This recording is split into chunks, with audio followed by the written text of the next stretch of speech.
નમસ્કાર. જનતા વિદ્યાલય ઝાળિયા પરિવાર તરફથી ધોરણ 11 એસપીસીસીના આ વર્ચ્યુઅલ વર્ગખંડમાં આપ સૌનું હાર્દિક સ્વાગત છે. વિદ્યાર્થી મિત્રો, ધોરણ 11ના એસપીસીસીના પહેલા વર્ગમાં આપણે વાણિજ્ય પત્ર વ્યવહારના વિભાગમાં પહેલો પાઠ છે, પહેલું પ્રકરણ છે, એની ચર્ચા શરૂ કરી અને એ ચર્ચાના પહેલા તાસમાં આપણે માહિતી સંચારનો અર્થ અને માહિતી સંચારની પ્રક્રિયા છે એને સમજ્યા. એમાં આપણે સમજ્યા કે માહિતી સંચારની પ્રક્રિયામાં 7 તબક્કા છે અને 7મો તબક્કો જે છે એ ફીડબેકનો છે. ફીડબેક ઉપરથી, પ્રતિભાવ ઉપરથી ખબર પડે છે, પ્રતિસાદ ઉપરથી ખબર પડે છે કે માહિતી સંચારની પ્રક્રિયા સફળ રહી કે નહીં. આજે આપણે વાત કરવાની છે એ માહિતી સંચારની પદ્ધતિઓની વાત કરવાની છે.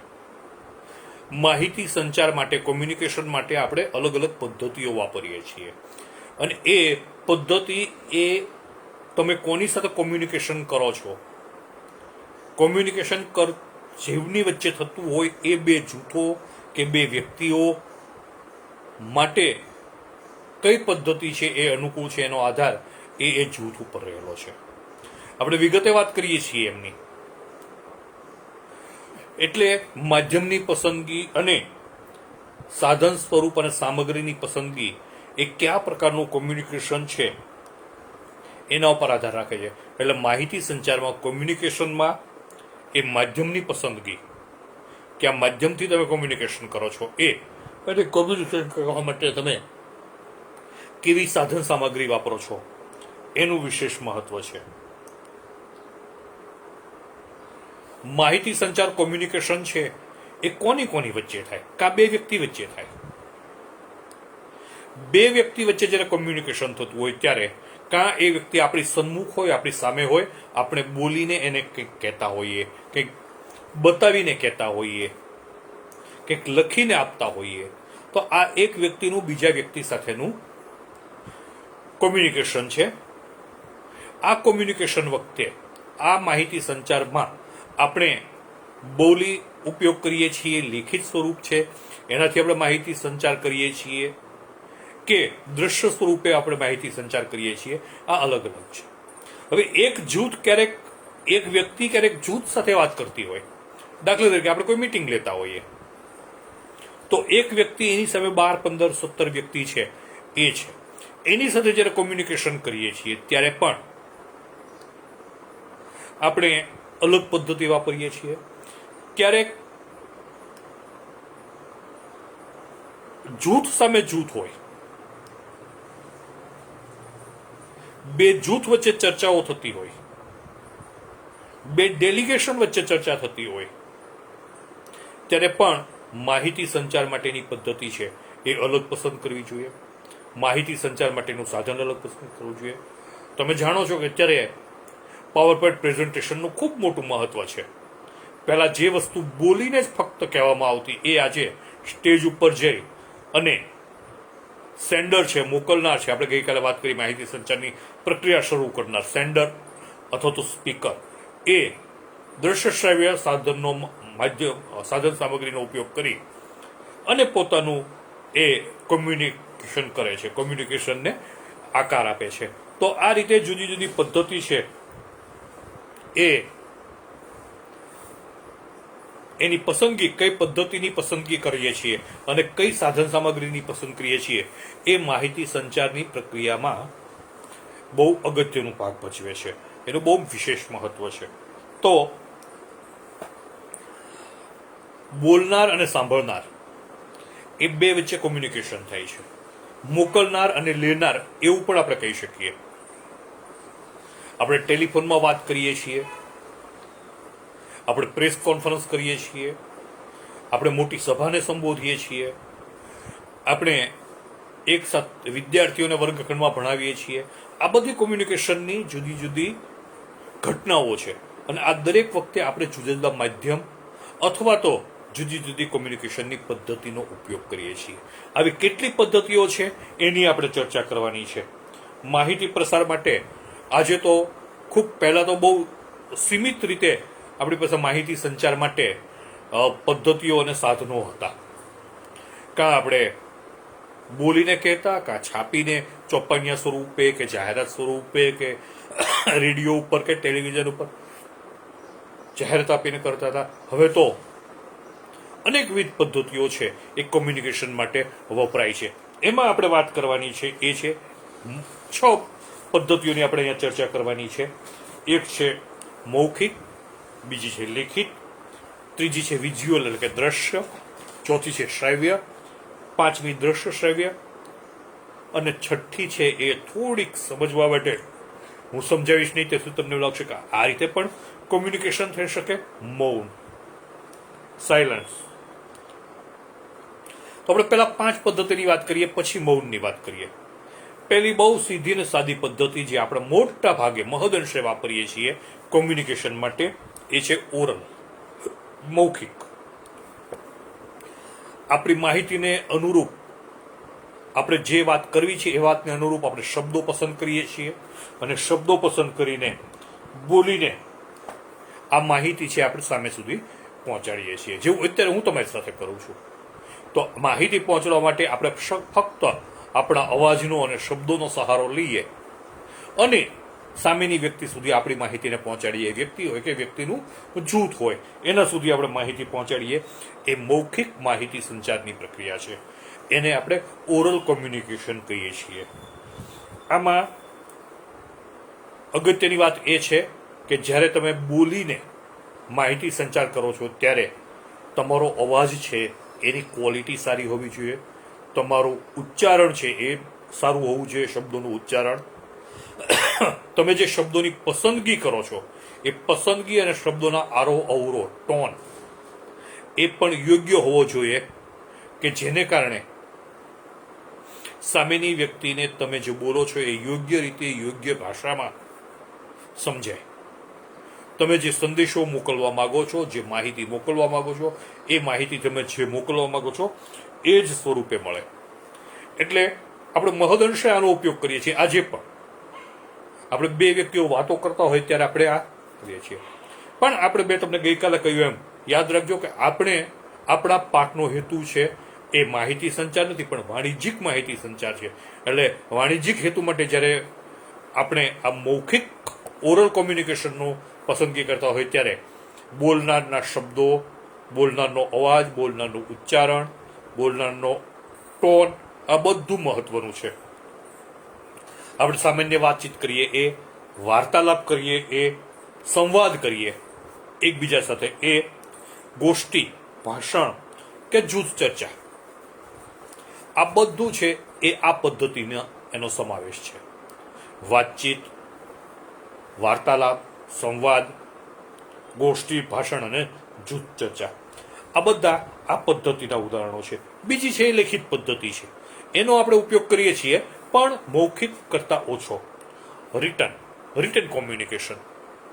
સામાન્ય રીતે માહિતીમાં અવાજનો ઉપયોગ કરવા બદલે એ જ શબ્દોને આપણે લેખિત સ્વરૂપે ભાષા કે શબ્દોનો ઉપયોગ કરી અને યોગ્ય લિપિમાં આપણે લખાણ કરીએ. ગુજરાતી ભાષામાં, અંગ્રેજી ભાષામાં, હિન્દી ભાષામાં, એ ભાષા એટલે કે લિપિમાં લખાણ કરી અને આપણે બીજી વ્યક્તિ સુધી કે વ્યક્તિઓ સુધી મોકલીએ ત્યારે એને લેખિત માહિતી સંચારની પ્રક્રિયા કહેવામાં આવે છે. દાખલા તરીકે પત્ર વ્યવહાર. તો કોઈ સાહિત્ય છપાવીને મોકલીએ, પેમ્પલેટ છપાવીને મોકલીએ, પુસ્તકો છે એ સામેની વ્યક્તિ વાંચીને વિચારોને સમજે. પુસ્તકો છે એ સાહિત્ય છે, પત્રો છે એ હસ્તપ્રત હાથે લખેલા પત્રો અને કોમ્પ્યુટર ઉપર લખીને છાપેલા પત્રો, ઈમેલ, આજના જમાનાની વાત કરીએ તો વર્તમાન પત્રો, છાપા આપણે જે વાંચીએ છીએ એ, સામયિકો, જાહેર ખબરો જે આપણે રોડ ઉપરથી નીકળીએ આપણને દેખાય છે, હોર્ડિંગ જેને આપણે કહીએ છીએ એ પ્રકારની જાહેર ખબરો, ચોપાનિયા, ફરફરિયા, આ બધું કે જે કાગળની અંદર કે હવે જોઈએ તો આપણે બીજા અનેક માધ્યમોમાં પણ છાપવામાં આવે છે કે આપણને આપણે મોબાઈલના સ્ક્રીન ઉપર કે ટીવીના સ્ક્રીન ઉપર પણ હવે એ જોવા મળે છે છાપેલું મટીરિયલ કે જે આપણે જોવાનું છે, વાંચવાનું છે. એને આપણે આ કોમ્યુનિકેશનની બીજી પદ્ધતિ તરીકે ઓળખીએ છીએ ને એ છે લેખિત સ્વરૂપની પદ્ધતિ, કોમ્યુનિકેશનની પદ્ધતિ, રિટન કોમ્યુનિકેશન. આમાં તમને વાત કરીએ એમ આપણે પુસ્તકો વાંચી છે,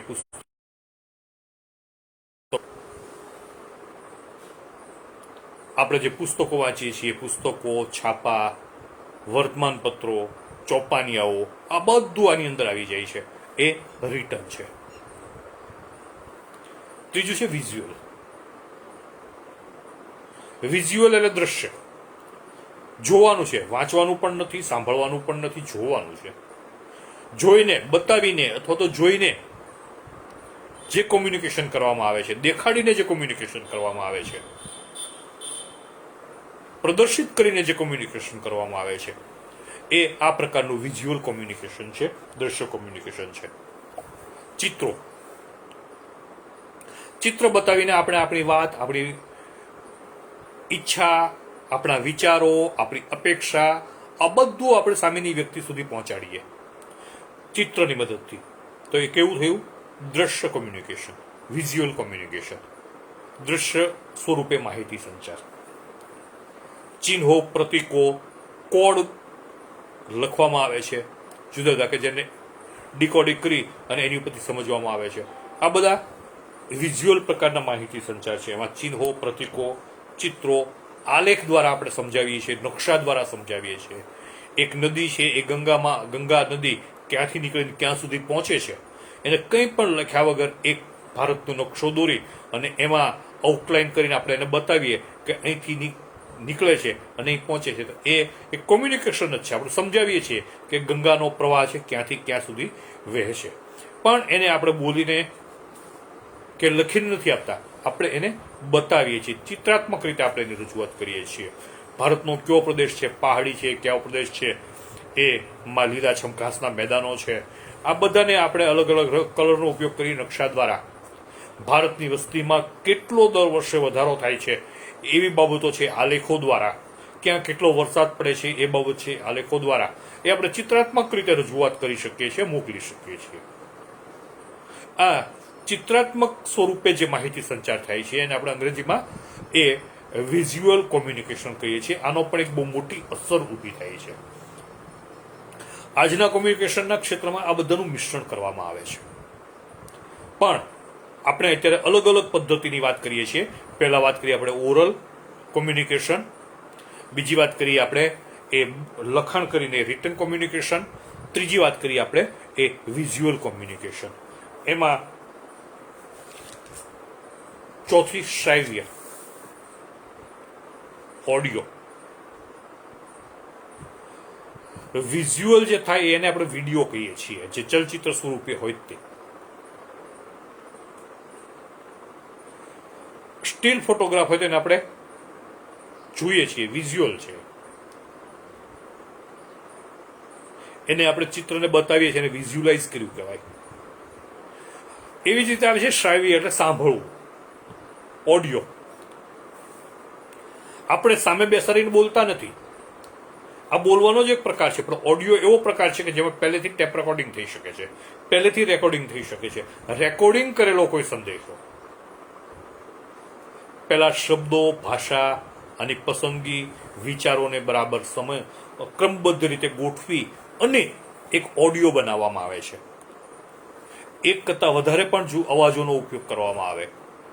આપણે કાર્ટૂન પિક્ચરમાં જોઈએ છીએ, એમાં આપણે અત્યારે મૂવીની વાત કરતા નથી, પણ ફક્ત શબ્દોથી વાર્તા છે, એ કોઈ વાર્તા કેવી હોય તો એ બે પાત્રો હોય, માનો કે એક સસલાનો અવાજ કાઢે, એક સિંહનો અવાજ કાઢે, અને સસલા અને સિંહની વાર્તા છે એ ઓડિયો સ્વરૂપે તૈયાર થાય.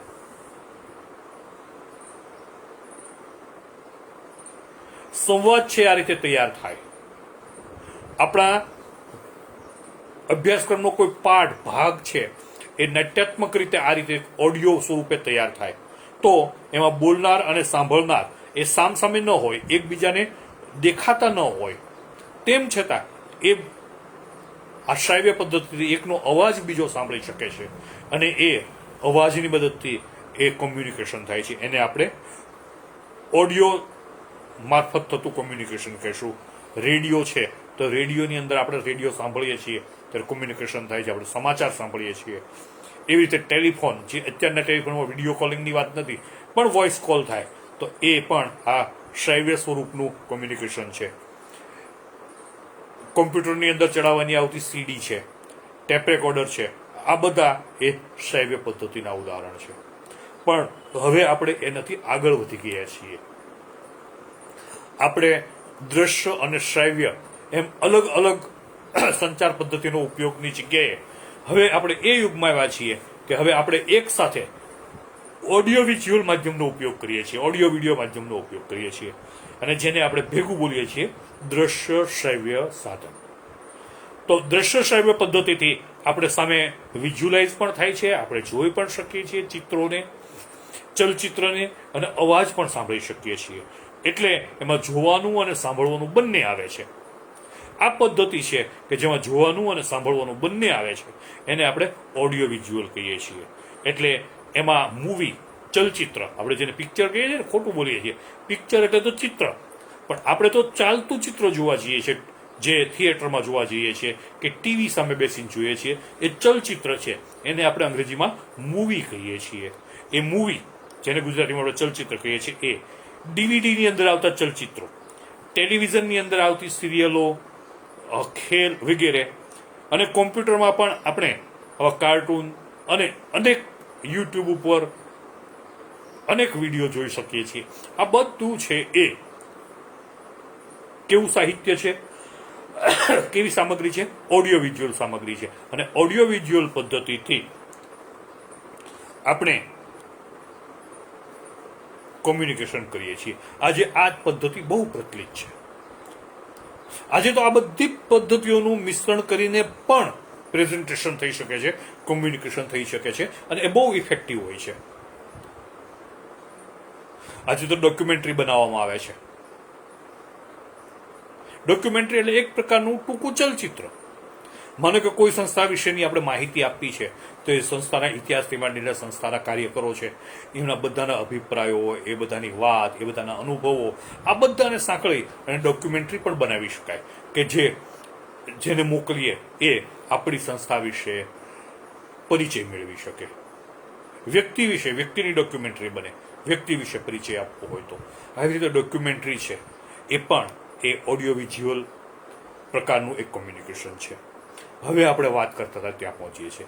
એક કોમ્યુનિકેશનની એવી પદ્ધતિ છે કે જે પહેલી દ્રષ્ટિએ આપણને એમ લાગે આ કે કોમ્યુનિકેશનની પદ્ધતિ થોડી છે, અને એ છે મૌન, સાયલન્સ.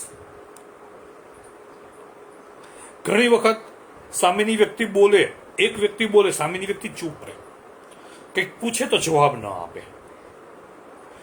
પોતાના ચહેરાના હાવભાવ છે એ પણ દેખાવા ન દે. તો આ આપણે કોમ્યુનિકેશન છે. પોતાની નારાજગી પણ બતાવી શકે મૌન રહીને, પોતાની સહમતિ પણ બતાવી શકે, પોતાની અસહમતિ પણ બતાવી શકે. શબ્દો બોલવાના જ નથી, ફક્ત સામેની વ્યક્તિની સામે, એની દલીલો સામે, એની અપેક્ષાઓ સામે, એની વાતોની સામે, એના સંવાદોની સામે ફક્ત મૌન રહેવાનું છે. અને મૌન રહે અને કાં સહમત થવાનું છે કાં અસહમત થવાનું છે. એ કોમ્યુનિકેશન કરનાર, એ બોલનાર કે મોકલનાર સમજી શકશે કે આનો કંઈ પ્રત્યુત્તર નથી આવતો, મૌન છે, તો એ અસહમતિ છે કે સહમતિ છે. ક્યારેક અસહમતિ પણ મૌન સ્વરૂપે હોય, ક્યારેક સહમતિ પણ મૌન સ્વરૂપે હોય, અને ક્યારેક મૌન પાળી અને સંવેદના પણ પ્રગટ થતી હોય છે. આમ શાબ્દિક અભિવ્યક્તિ છે એમાં વચ્ચે વપરાતી થોડી ક્ષણ માટેની ચૂપકીદી, મૌન, એ ધ્યાન ખેંચનારી થઈ જાય છે. માહિતી સંચારની આ 6 પદ્ધતિઓની આપણે વાત કરી. એમાં સૌથી વપરાતી એ લેખિત, ત્યાર પછીના ક્રમે મૌખિક છે. પણ હવે જેમ જેમ આપણે ઇલેક્ટ્રોનિક યુગમાં પ્રવેશતા ગયા છીએ એમ આ દ્રશ્ય શ્રાવ્ય અને દૃશ્ય શ્રાવ્ય પદ્ધતિનો પણ એ મહત્તમ ઉપયોગ થવા લાગ્યો છે. હવે આપણે આ તમામ જે પદ્ધતિઓની વાત કરી એના લાભાલાભ આપણે જોવાના છે. એના લાભાલાભની આપણે ચર્ચા કરવાની છે. તો પહેલું છે એ મૌખિક માહિતી સંચારની પદ્ધતિના ફાયદા અને ગેરફાયદા. મૌખિક, જ્યારે એક વ્યક્તિ છે એ બોલીને સામેની વ્યક્તિ સાથે કોમ્યુનિકેશન કરે છે, એ મૌખિક માહિતી સંચારની પદ્ધતિ. પરંપરાગત છે. માહિતી સંચાર માટે સૌથી ઉપયોગી અને સૌથી સસ્તું, સૌથી હાથવગું સાધન એટલે ભાષા. જો અત્યારે મારે તમારી સાથે વાત કરવી છે તો હું ફેસબુક ઉપર લાઈવ કરીને બેસી ગયો, કંઈ નહીં, મારે બોલવાનું છે, તમારે સાંભળવાનું છે. તો આ મૌખિક માહિતી સંચારની અત્યારે પદ્ધતિનો આપણે અનુભવ કરીએ છીએ અને એ બહુ સમજવામાં, ઉપયોગમાં લેવામાં અને બહુ સહેલી છે. અહીંયા આમાં પારંગત થવા માટે મૌખિક સ્વરૂપની જે માહિતી સંચારની પદ્ધતિ છે એમાં પારંગત થવા માટે 4 કૌશલ્યો જરૂરી છે: સાંભળવું, બોલવું, વાંચવું અને લખવું. સાંભળવું, બોલવું, વાંચવું અને લખવું. જ્યારે તમે બોલો છો ત્યારે આપણને એમ લાગે કે વાંચવું, લખવું એવું શા માટે એવું? પણ જ્યારે બોલો છો ત્યારે તમારી પાસે વિચારોની સમૃદ્ધિ હોવી જરૂરી છે. તમારે શું બોલવું છે એ તમને ખબર હોવી જરૂરી છે. તમારું ભાષા ઉપરનું પ્રભુત્વ હોવું જરૂરી છે. ભાષાનું જ્ઞાન હોવું જરૂરી છે. તમારી પાસે વાંચન હોવું જરૂરી છે, કારણ કે તમે તમારે શબ્દોનો ઉપયોગ કરવાનો છે, વાક્યોનો ઉપયોગ કરવાનો છે, જે સામાના હૃદય સુધી પહોંચી શકે, સામાના માનસપટ ઉપર પહોંચી શકે. તો એના માટે આપણે જેને આમાં પારંગત થવું હોય આ પદ્ધતિમાં, એમણે લખવું, બોલવું, વાંચવું અને સાંભળવું. શ્રોતા છે એ પણ બનવું પડે. જે બોલનાર છે, જે સારો વક્તા એ સારો શ્રોતા પણ હોવો જોઈએ. તો મૌખિક માહિતી સંચારમાં તમારે ભાષાની પસંદગી, શબ્દોની પસંદગી, વાક્ય રચના, આ ઉપરાંત તમારા બોલવાની હાવભાવ, તમારી બોડી લેંગ્વેજ, તમારું ફેસ ઉપરના એક્સપ્રેશન અને તમારા અવાજની અંદર આવતા અવરોધ એ પણ અગત્યના છે કે કઈ વસ્તુ પર તમે ભાર મૂકો છો. ચીલા ચાલુ ઢબે એક બઢાવેલો પોપટ બોલે એમ બોલવાનું નથી, પણ તમારે કઈ બાબત ઉપર ભાર મૂકવાનો છે, કઈ બાબતો વારંવાર રિપીટ કરવાની છે, કઈ બાબત છે એનો અછડતો જ ઉલ્લેખ કરવાનો છે. આ બધા વિષયમાં આપણે પારંગતતા મેળવવી પડે. એટલે સાંભળનારને સમજ પડે એ રીતે આપણો સંદેશો છે યોગ્ય રીતે પહોંચી જાય એ રીતે આ પદ્ધતિ દ્વારા વ્યક્તિ વચ્ચે, વ્યક્તિ અને જૂથ વચ્ચે, જૂથ અને વ્યક્તિ વચ્ચે અને બે જૂથ વચ્ચે પણ માહિતી સંચાર થઈ શકે છે. એના સ્વરૂપો છે અલગ અલગ હોય. સામાન્ય વાતચીત હોય, વાર્તાલાપ પણ હોય, સંવાદ પણ હોય, વિચાર ગોષ્ઠી પણ હોય, ભાષણ પણ હોય અને જૂથ ચર્ચા પણ હોય. આના 7 ફાયદા છે. ઝડપથી આપણે એની વાત કરીએ છીએ, કારણ કે આપણે વાત કરી એમાં આ બધી વાતો વણાઈ ગઈ છે, એટલે આપણે એને રિપીટ કરવાની છે. પહેલું, આ પદ્ધતિ માહિતી સંચારની આ પદ્ધતિ એટલે કઈ? મૌખિક માહિતી સંચારની પદ્ધતિ સૌથી સરળ, સૌથી હાથવગી અને સૌથી વધુ વપરાતી પદ્ધતિ છે. સૌથી સરળ, સૌથી હાથવગી અને સૌથી વધુ વપરાતી પદ્ધતિ છે. કાગળ, પેન કંઈ જરૂર પડતી નથી. સામે બેસી જાઓ, આપણા વિચારો છે એને શાબ્દિક સ્વરૂપે બોલવા માંડો. શૈલી છે, ફરી વખત કહું છું, પહેલો ફાયદો સરળ, હાથવગી અને શૈલી, સૌથી વધુ વપરાતી. બીજો ફાયદો કાગળ, પેનની જરૂર પડતી નથી. ત્રીજો ફાયદો સાંભળનાર સામે જ છે, એટલે જેવી વાત પૂરી થશે એટલે તરત જ પ્રતિભાવ મળશે. ક્યારેક તો તમારી વાત પૂરી થશે એ પહેલા પ્રતિભાવ મળશે. વચ્ચે તમારે જોતું હોય તોય પ્રતિભાવ મળશે. તમારી વાત નહીં સમજાય તો પણ એ વચ્ચે તમને રોકી અને તમારી વાતને સમજાવવાનો આગ્રહ કરશે કે તમે વાત આપણી વખત સમજાવો. આમ તરત જ પ્રતિસાદ મળે છે, પ્રતિભાવ મળે છે, તરત જ ફીડબેક મળે છે. એટલે ગૂંચવાડાવાળી પરિસ્થિતિ ઊભી થાય અને લાગે કે આપણી વાત સામેવાળા નથી સમજાતી, તો તરત જ આપણે આપણી વાતના સ્વરૂપને બદલાવીને, આપણા શબ્દોને બદલાવીને કે રિપીટ કરીને આપણે એ વાતને બીજી વખત સારી રીતે સમજાવી શકીએ છીએ. સામેવાળા તરફથી તરત જ મળતો પ્રતિભાવ આપણને ઉત્સાહ આપે છે. કેટલીક વખત આપણને પ્રેરણા પણ આપે છે. કોઈ વાહ એમ બોલે એટલે તરત જ બોલવાવાળાનો ઉત્સાહ છે એ બમણો થાય છે. પહેલા વાત કરીએ, રિપીટ થઈ છે. માહિતીની આ પદ્ધતિમાં બોલનારને સાંભળનાર તરફથી ઝડપથી પ્રતિભાવ મળે છે અને એ પ્રકારે જરૂર પડે તો એ પોતાની બોલવાની પદ્ધતિમાં, શબ્દોની પસંદગીમાં, ભાષાની પસંદગીમાં ફેરફાર કરી શકે છે. એટલે આ માહિતી સંચારની પ્રક્રિયા અસફળ બનવાની શક્યતાઓ છે એ બહુ ઓછી છે.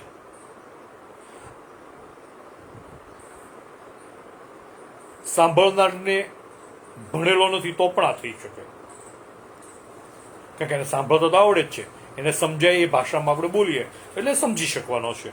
અને આ પદ્ધતિમાં સમયનો બચાવ થાય છે, કારણ કે સામે જ છે, વાત પૂરી કરીને ઊભા થયા. એટલે આ પ્રકારની પદ્ધતિ છે એ એના 6 ફાયદા છે, પણ ગેરફાયદા એ છે. ફાયદા હોય સામે ગેરફાયદા પણ હોય.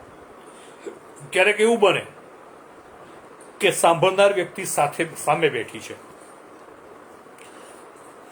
સંદેશો મોકલનાર વ્યક્તિ, વાતચીત શરૂ કરનાર વ્યક્તિ, બોલનાર વ્યક્તિ બોલવાનું શરૂ કરે. જો સામેની વ્યક્તિ એ વાત સાથે સહમત ન હોય અથવા તો એ વાતની વિરુદ્ધમાં હોય તો એ સમજવાનો પૂરો પ્રયાસ કરવાને બદલે એ સામે વાદ વિવાદ ઉપર ઉતરી જશે અને દલીલો કરશે અને માહિતી સંચારની પ્રક્રિયા છે પડી ભાંગશે, કારણ કે એ તમારી વાતને સ્વીકારવા, સમજવા જ તૈયાર નથી, સાંભળવા જ તૈયાર નથી. ત્યારે એમ લાગે કે આને સામે બેસીને વાત કરવાને બદલે એને લખીને મોકલ્યું હોત તો સારું હતું, એ પહેલા વાંચી લે અને પછી તો પ્રતિભાવ આપત. પણ પહેલેથી પોતાના મનમાં કોઈ ગ્રંથિઓ લઈને બેઠેલી વ્યક્તિ કે સમૂહ, એની વચ્ચે જ્યારે તમે વાત કરવા ઊભા થાવ છો કે એની સામે વાત કરવા બેસો છો ત્યારે બહુ કાળજી રાખવી પડે, કારણ કે જો એ શરૂઆતથી જ તમારી સાથે અસહમત હશે તો દલીલો ઉપર ઉતરી આવશે. તમે પણ જો સામે દલીલો ઉપર ઉતરી આવશો તો આ આખી પ્રક્રિયા છે મૌખિક માહિતી સંચારની, ઓરલ કોમ્યુનિકેશનની, એ સફળ નહીં બને. આવા સંજોગો ઉભા થાય તો બીજી મર્યાદા તો સમય શક્તિનો બગાડ થાય. આટલી બધી વ્યક્તિઓ ભેગી થયા તો આપણે ક્યાંક જઈએ, બેસીએ અને આપણી માહિતી સંચારની પ્રક્રિયા સફળ ન થાય તો એ સમય શક્તિનો વ્યય કહેવાય. ત્રીજી વાત, બોલેલી વાતનો બહુ ઓછો વિશ્વાસ કરે છે લોકો. લેખિત સ્વરૂપનું હોય ને તો બતાવી શકાય કે આ જો તમે કહ્યું હતું, આ તમારું લખાણ છે. આપણે જોઈએ છીએ ચૂંટણીના ભાષણો, નેતાઓ સ્ટેજ ઉપર ચડી અને મોટી મોટી વાતો કરે છે. આજે તો પ્રજા પણ એવું માનતી થઈ ગઈ છે કે એ બોલે છે એમાંથી કશું થવાનું નથી, આ તો બોલે છે એટલું થવાનું નથી. આ વિશ્વસનીયતા ગુમાવી દે છે. એટલે ભાષણોની અંદર કે બોલીને જે માહિતી સંચાર કરવામાં આવે છે એમાં તમારા બોલવા ઉપર વ્યક્તિગત રીતે તમારી આબરૂ હોય તો ભલે, બાકી નહીંતર તમારા બોલવા ઉપર લોકોને વિશ્વાસ, સાંભળનારને વિશ્વાસ ઓછો બેસે છે, એની વિશ્વસનીયતા ઓછી હોય છે, આધારભૂતતા હોતી નથી. કારણ કે પુરાવા નથી, બોલવાનું જ છે, પુરાવાની ગેરહાજરી છે, એટલે આ તમે બોલેલા શબ્દો છે એ આધારભૂત ગણાતા નથી. માહિતી બહુ લાંબી હોય, વિશદ હોય, ઊંડાણવાળી હોય, વિસ્તૃત હોય તો પણ આ પદ્ધતિ સફળ થતી નથી, કારણ કે આટલું બધું લાંબુ કોઈને સાંભળવું નથી. અને આટલું બધું લાંબુ સાંભળવું નથી એટલે જ્યારે લંબાણપૂર્વકના ભાષણો થાય ત્યારે કંટાળાજનક થઈ જાય અને પછી માહિતી સંચારની પ્રક્રિયા છે એ સફળ થતી નથી, નિષ્ફળ જાય છે. બોલેલું અને સાંભળેલું લાંબો સમય સુધી યાદ રહેતું નથી.